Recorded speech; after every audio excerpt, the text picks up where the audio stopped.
Olá, bom dia, amigos, irmãos e irmãs. Que a paz de Jesus esteja em você. Estamos aqui para mais esse momento de reflexão, o que eu agradeço imensamente a Deus por isso.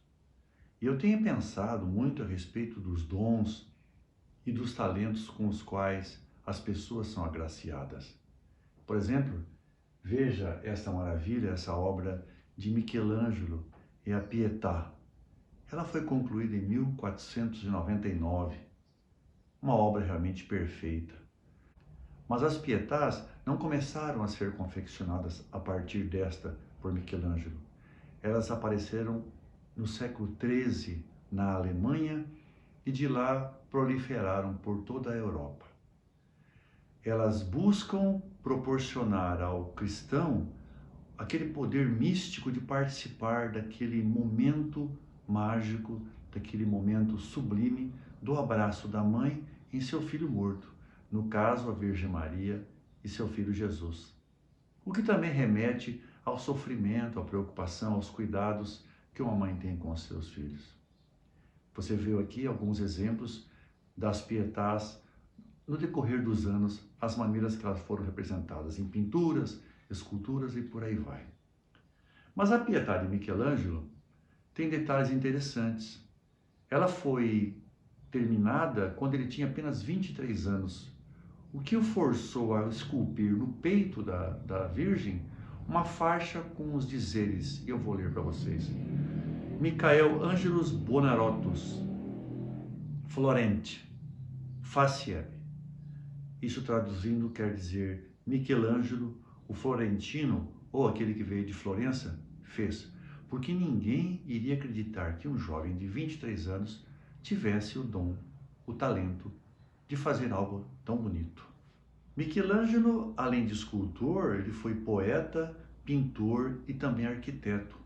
É atribuído a ele alguns detalhes da Basílica de São Pedro, inclusive a cúpula.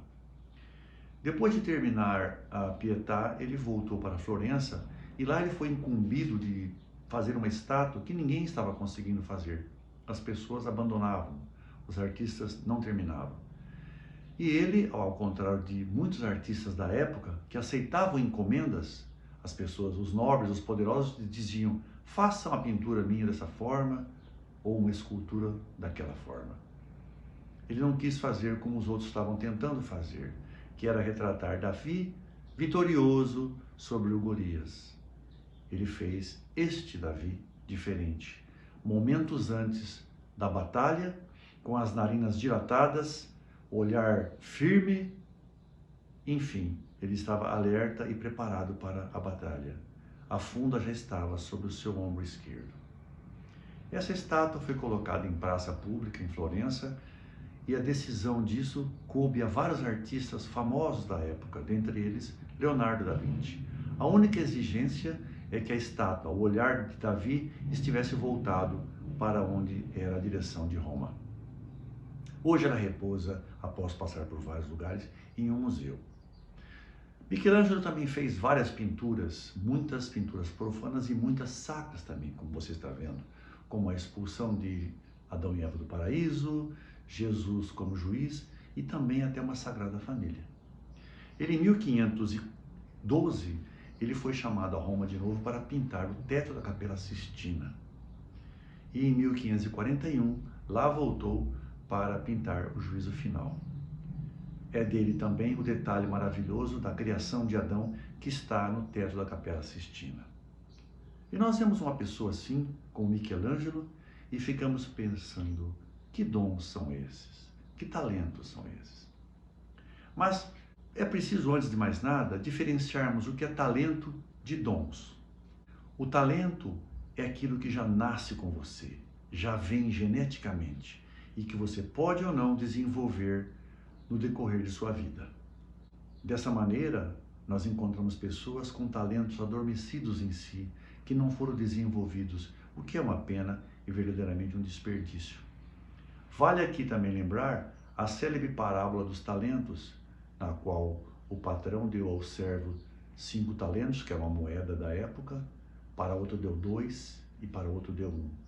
Aquele que trabalhou, que procurou desenvolver, ele conseguiu produzir mais. Aquele que deixou adormecido, infelizmente, não conseguiu progredir. Assim são os talentos que estão dentro de nós, que temos que descobri-los e fazer com que eles evoluam para que possamos colocá-los a serviço dos demais. É muito comum observarmos que a pessoa tem um dom maravilhoso para tocar violão, ou para fazer uma comida gostosa, ou para tocar piano, enfim. Já os dons são os dons espirituais que o Espírito Santo nos concede. Assim podemos definir nessa frase: os talentos você os recebe quando nasce, e os dons você os recebe quando nasce de novo. E quando nascemos de novo? Nosso novo nascimento se dá quando reconhecemos a força do Espírito Santo agindo em nós, quando nossa fé ultrapassa todos os limites e torna-se inabalável. E também nós passamos a conhecer nos ensinamentos de Cristo tudo aquilo que precisamos e passamos a seguir fielmente. E os dons espirituais estão relacionados em várias partes da Bíblia. Ela está em Efésios, está em Romanos, está também na 1 Coríntios. Segundo os estudiosos, esta última, em Coríntios, é a mais completa, e eu vou lê-la para vocês. A primeira delas é a palavra de sabedoria. É a capacidade que o Espírito Santo dá a uma pessoa para oferecer um conselho sábio baseado na palavra de Deus. A outra, palavra de conhecimento. É a capacidade que o Espírito Santo dá a uma pessoa para ter um conhecimento especial sobre uma situação ou sobre alguém. Outro dom é a habilidade para profetizar. Não consiste necessariamente em prever uma situação futura, mas em proferir uma mensagem especial do Espírito Santo. A fé. A fé aqui não se refere a essa fé habitual que todo cristão deve ter na salvação, mas é uma habilidade sobrenatural dada pelo Espírito Santo para confiar plenamente em Deus em qualquer situação. O dom da cura, como o próprio nome diz, é a capacidade que o Espírito Santo dá a alguém para orar por curas. Operação de milagres é o dom que o Espírito Santo dá a alguém para mostrar situações sobrenaturais. E o dom do discernimento sobre espíritos é o discernimento que o Espírito Santo dá a alguém para que ele saiba quando uma mensagem vem diretamente de Deus ou de um enganador, como acontece muito, não é? O dom da variedade de línguas refere-se à linguagem espiritual, que o Espírito nos dá para a nossa própria edificação. E, finalmente, o dom da interpretação de línguas refere-se à capacidade de compreender o significado de diferentes línguas. A única maneira de edificar a igreja, através da oração em línguas, é se houver também um intérprete, é claro. A vida de Jesus mostra como é importante o uso dos talentos e dos dons para o desempenho de seus propósitos. Jesus, segundo conta o Evangelho, foi dotado de uma habilidade natural, um talento que ele desenvolveu, que foi a sua inteligência. Só ela pode explicar como um menino de 12 anos foi capaz de enfrentar de igual para igual os mestres do Templo de Jerusalém.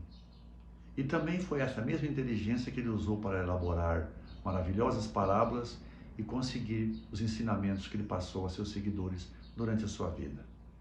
Não podemos também nos esquecer que foi a sua inteligência rara que fez com que ele conseguisse se desvencilhar daqueles que tentavam confundi-lo com propostas e perguntas bastante capciosas. Mas a Bíblia também mostra que Jesus não teve apenas talentos, habilidades naturais.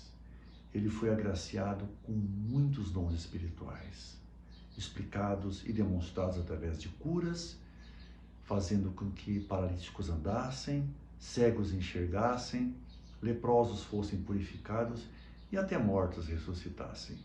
E por intermédio do Espírito Santo, meus amigos, irmãos e irmãs, o mesmo pode acontecer conosco. Vamos voltar a Michelangelo e os talentos que ele tinha. Eram talentos ou eram dons? Eu agora acho que fica muito mais claro explicar que eram talentos. O mesmo talento que você, que é professor, que desenvolveu esse dom de ensinar e faz com tanto amor com relação aos alunos que estão sob seus cuidados, os jovens que serão o futuro de amanhã. Da mesma maneira, o talento que você tem para cozinhar, por que não?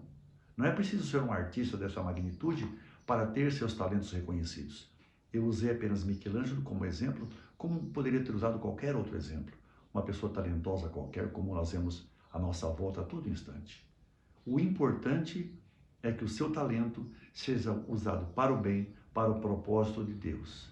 Se você tem um estabelecimento comercial, que ele seja para servir, servir bem e servir com amor. Não apenas com propósitos egoístas de oferecer lucro, que também é necessário, mas o amor e a dedicação e a alegria que você põe na vida das pessoas com aquilo que você faz, com aquilo que é seu talento, é muito importante. É isso que Deus quer de nós. Quanto aos dons, meus irmãos, é preciso ficarmos atentos, pois nós podemos ter algum adormecido que temos que procurar reconhecer e utilizá-los também na obra de Deus. Por fim, meus irmãos e irmãs, eu digo que devemos sempre estar alertas para que os nossos talentos sejam desenvolvidos e colocados ao serviço do próximo. E também temos que estar atentos, pois os dons podem ser concedidos a nós pelo Espírito Santo a qualquer momento. E eles sim também deverão estar a serviço da obra de Deus. É bom sempre refletirmos sobre isso. Fiquem na paz de Jesus. Foi uma alegria estar aqui. Louvado seja nosso Senhor Jesus Cristo. Para sempre seja louvado. Até a próxima, se Deus quiser.